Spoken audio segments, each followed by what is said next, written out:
Risiko perilaku kekerasan atau RPK didefinisikan sebagai seseorang individu yang beresiko atau berpotensi melakukan tindakan yang dapat membahayakan secara fisik, baik terhadap diri sendiri, orang lain, maupun lingkungannya.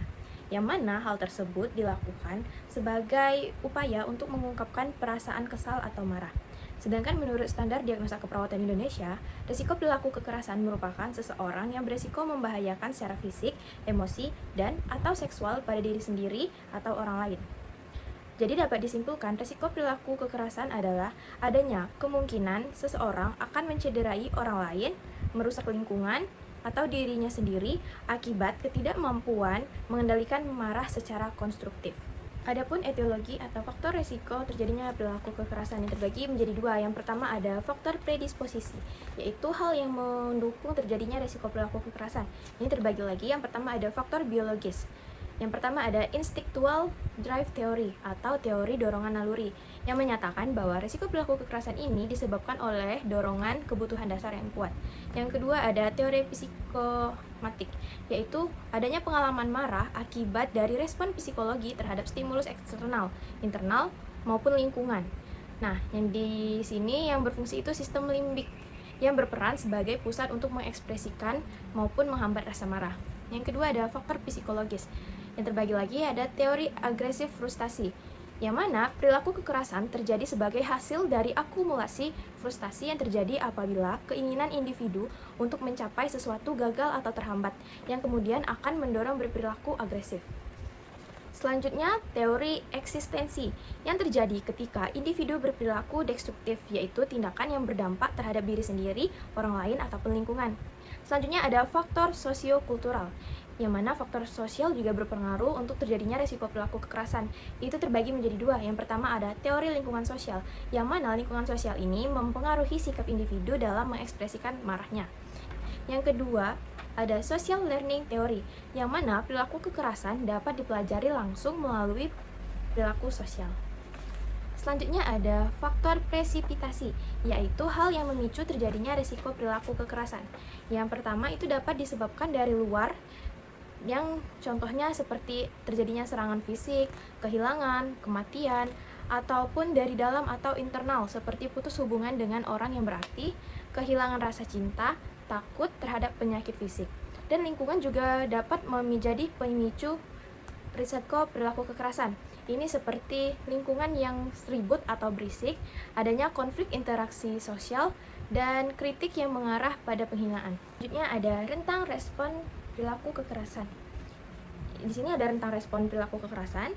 Yang pertama akan dibahas dari respon adaptif atau respon positif. Yang pertama itu ada asertif. Asertif yaitu mengungkapkan rasa marah atau tidak setuju tanpa menyalahkan atau menyakiti orang lain, yang mana hal ini dapat menimbulkan atau berdampak kelegaan pada individu tersebut. Yang selanjutnya ada rentang respon frustasi, yaitu respon yang terjadi akibat gagal mencapai tujuan karena tidak realistis atau adanya hambatan dalam proses pencapaian tujuan. Selanjutnya ada rentang respon pasif, yaitu merupakan perilaku individu yang tidak mampu untuk mengungkapkan perasaan marah yang sekarang dialami, dilakukan dengan tujuan menghindari suatu tuntunan nyata. Selanjutnya ada agresif. Agresif ini merupakan hasil dari kemarahan yang sangat tinggi atau ketakutan atau panik. Agresif ini memperlihatkan permusuhan, kekerasan, dan mengamuk serta mengancam. Umumnya klien dapat mengontrol perilaku untuk tidak melukai orang lain. Yang terakhir ada kekerasan, yang mana kekerasan ini juga dapat disebut seperti dengan gaduh gelisah atau amuk, yang mana ditandai dengan menyentuh orang lain secara menakutkan, memberi kata-kata ancaman, melukai pada tingkat ringan sampai pada tingkat paling berat, karena di sini klien yang sudah tidak mampu mengendalikan dirinya lagi. Adapun tanda dan gejala risiko perilaku kekerasan. Yang pertama secara verbal, biasanya dia akan mengancam, mengumpat dengan kata-kata kasar atau kotor, berbicara dengan nada keras dan kasar. Secara perilaku biasanya akan menyerang orang lain, melukai diri sendiri, merusak lingkungan atau mengamuk. Secara emosi, merasa tidak aman, tidak nyaman, merasa terganggu, dendam, jengkel. Secara intelektual, ia akan merasa dirinya lebih mendominasi, berdebat, dan meremehkan orang lain. Secara sosial, ia akan sering mengejek, menyindir, dan melakukan kekerasan. Untuk secara fisik, biasanya itu matanya akan melotot, pandangan tajam, tangan mengepal, rahang mengatup, wajah memerah dan tegang, dan postur tubuhnya kaku. Dari tanda dan gejala tersebut, maka dapat dibuat analisa data seperti ini contohnya. Dan contoh lainnya seperti ini. Nah, dari analisa data tersebut dapat ditegakkan diagnosanya berupa risiko perilaku kekerasan dan dilakukan intervensi atau rencana keperawatan berupa strategi pelaksanaan. Yang pertama ada SP1 ini mengidentifikasi penyebab, tanda, dan gejala serta akibat dari perilaku kekerasan.